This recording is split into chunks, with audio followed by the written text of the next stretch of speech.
Teman-teman banyak yang bertanya kepada saya, Bang, apa sih yang membuat Presiden bisa sakit hati kepada PDIP? Saya ingin menyampaikan ada 5 alasan yang bisa saya kumpulkan yang berpotensi menimbulkan luka hati yang dalam bagi Presiden apalagi keluarganya.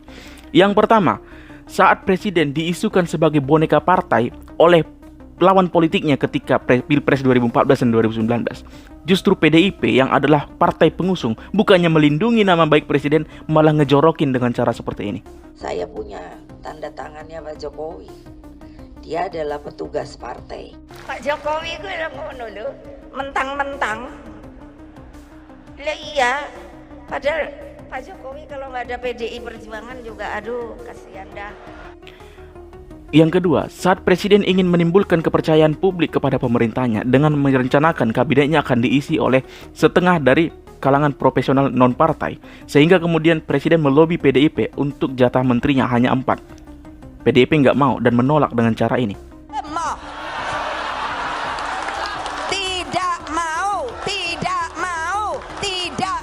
Yang ketiga, di saat 1 tahun lalu, faktanya Presiden sudah mengendorse Ganjar untuk bukan hanya populer di kalangan publik, tetapi dilirik oleh partai-partai politik lain. Tetapi dalam situasi itu, PDIP nongol dengan mengatakan seperti ini. Hanya ketua umum yang menentukan siapa yang akan menjadi calon presiden dari PDI Perjuangan.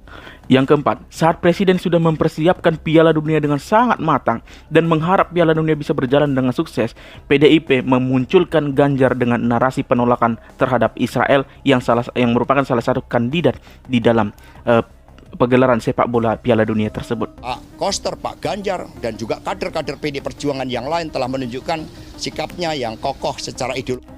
Yang kelima, saat Presiden sudah mulai membuka hubungan baik kembali dengan PDIP. Pak Ganjar Pranowo, tadi saya bisik-bisik ke beliau, Pak, nanti habis dilantik, besoknya langsung masuk ke daulatan pangan. Namun pada saat deklarasi bakal calon wakil presiden Mahfud MD beberapa hari yang lalu, Gibran yang ditunjuk sebagai juru kampanye nasional tidak diundang oleh partainya sendiri. Memang tidak diundang ke acara deklarasinya ya Mas? Enggak. Terhadap peristiwa yang saya sampaikan tersebut, saya hanya mau bertanya, jika Anda berposisi sebagai Presiden Jokowi, gimana kira-kira perasaan Anda? Buat orang-orang yang hari ini terlalu bernafsu untuk menganggap Presiden Jokowi dan keluarganya adalah pengkhianat partai PDI Perjuangan karena peristiwa politik akhir-akhir ini, boleh nggak kalau saya mengatakan bahwa PDIP yang terlebih dahulu mengkhianati Presiden Jokowi? Saya ingin ajak teman-teman untuk mundur ke peristiwa 7 bulan lalu terkait dengan penolakan PDIP terhadap kehadiran Israel dalam Piala Dunia U20. Wah bang, itu memang harus ditolak bang, itu tidak benar, itu mencederai pembukaan Undang-Undang Dasar dan segala macam. Oke. Sebelum kalian mengetikkan komentar yang seperti itu, tahan dulu. Saya ingin ajak kita bicara tentang etika politik, karena etika politik yang selama ini dipersoalkan oleh PDIP kepada Presiden Joko Widodo. Teman-teman, di negara dengan sistem pemerintahan presidensial ini, yang kita anut ini, ada 2 kubu. Untuk menciptakan check and balances ada 2 kubu, oposisi dan pendukung pemerintah. Dan dalam hal ini, PDIP berkedudukan sebagai pendukung pemerintah bersama dengan partai-partai lain. Ada Golkar, PAN, Gerindra, PKB, P3, NASA. Dalam keadaan itu, seharusnya apapun keputusan pemerintah itu didukung oleh PDI Perjuangan. Teman-teman, Presiden Jokowi itu adalah kader PDIP pada masa itu. Dan PDIP yang merupakan partainya sendiri berseberangan dengan Presiden masalah ini. Dan buntutnya apa? Piala Dunia batal digelar. Teman-teman, partai politik lain memilih diam. Itulah makanya Presiden lebih merasa nyaman bekerja sama dengan koalisi-koalisi pemerintah, partai politik lain, koalisi pemerintah yang lain selain partainya sendiri. Karena faktanya pada masa itu mereka memilih diam. Saya yakin mungkin ada kader-kader partai lain itu yang memilih bersikap sama dengan PDIP, tetapi memilih diam karena apa? Karena mereka menyadari etika politik bahwa pada saat itu mereka mendukung pemerintah. Dan satu-satunya kader PDIP yang membela Presiden Jokowi itu siapa? Anaknya sendiri, Gibran Rakabuming Raka, yang secara tegas mengatakan bahwa Solo siap menggelar Piala Dunia. Itu menjadi catatan bagi kita semua. Dengan peristiwa ini, masih mau mengatakan bahwa Presiden mengkhianati PDIP? bilang Mahfud MD itu peluru yang tidak bisa dikendalikan. Anda masih akan jadi peluru yang tidak bisa dikendalikan, Mas? Tentu saja masih. Bahkan hari ini Pak Mahfud sudah berkembang menjadi peluru yang gagal mengendalikan dirinya sendiri itu. Teman-teman, saya ingin ingatkan kepada teman-teman semua bahwa hari ini Pak Mahfud MD adalah Menteri Koordinator Bidang Politik, Hukum, dan Keamanan. Tetapi di dalam acara tersebut, beliau mengungkapkan kegagalan-kegagalan, kesalahan-kesalahan dalam penegakan hukum hari ini. Saya mau bertanya, ini tugas siapa, Pak? Di dalam lingkup penegakan hukum eksekutif, Anda punya kekuasaan yang tertinggi. Di atas Anda tinggal presiden. Tetapi dalam kedudukan Anda sebagai calon wakil presiden, saya yakin Anda tidak mungkin mau disalahkan. Maka yang Anda salahkan siapa? Secara otomatis presiden. Pak Mahfud, Anda diberikan kesempatan oleh presiden untuk membenahi politik dan hukum. Tetapi sepertinya kegagalan itu Anda kemudian lemparkan kepada presiden. Saya mau mengatakan begini, Pak. Memang mengerikan sekali kalau kita sudah terambisi, kekuasaan itu sangat berbahaya sekali. Pak Mahfud sudah berubah bukan hanya sebagai pakar hukum, tetapi juga atlet pelempar yang baik. Tetapi yang Anda lempar bukanlah beban dalam satuan kilogram, tetapi tanggung jawab dalam satuan penegakan hukum. Kira-kira begitu. Selamat malam netizen, dimanapun berada, salam sehat. Wah, saya bahagia sekali. Saya senang melihat hari ini Ibu Megawati, Ketua Umum PDIP, mendeklarasikan wakil dari Ganjar Pranowo. Paripurna. Perfect. Kenapa? Karena akan terlihat nanti sepak terjangnya. Ya, kita tahu Bapak Mahfud MD qualified dan terbukti berpuluh-puluh tahun bersih dan terjamin, membuat pasangan lain ketar-ketir. Wow, ngeri ya, apalagi pada koruptor, ngeri. Cuma saudara, saya ada satu cerita nih ya, sebentar saudara dengar ini cerita bagaimana ini gambaran daripada situasi yang Jokowi hadapi, gitu. Dengar ya ceritanya ya, oke. Mengajar matematika di kelasnya, dan dia menulis di papan tulis, 9 kali 1 sama dengan 9, 9 kali 2 sama dengan 18, 9 kali 3 sama dengan 27, dan ia melanjutkan hingga 9 kali 10 sama dengan 91.